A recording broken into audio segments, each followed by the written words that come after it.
We aren't listening. We're not listening.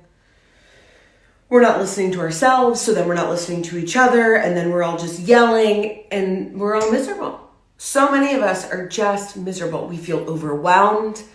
You know, so I made that video recently about the currency of chaos versus the currency of peace, and it's really started some interesting conversations.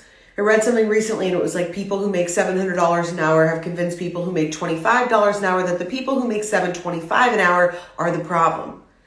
And that should just be the thesis statement for where we are right now.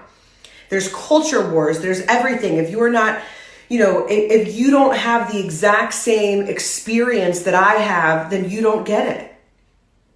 And it's like the most spiritual thing that we can do for each other right now, the most healing thing that we can do for each other, the most productive mother effing thing we can do for each other right now is to listen.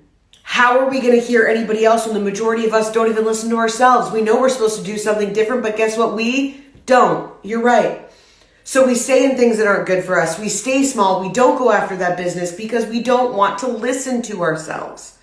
So how in the world, you can repost everything in the world that you want, but until you start listening to yourself to be able to exercise that and help and listen to other people, we're just going to stay in the same cycle. It starts with us. Tune out, tune in, love.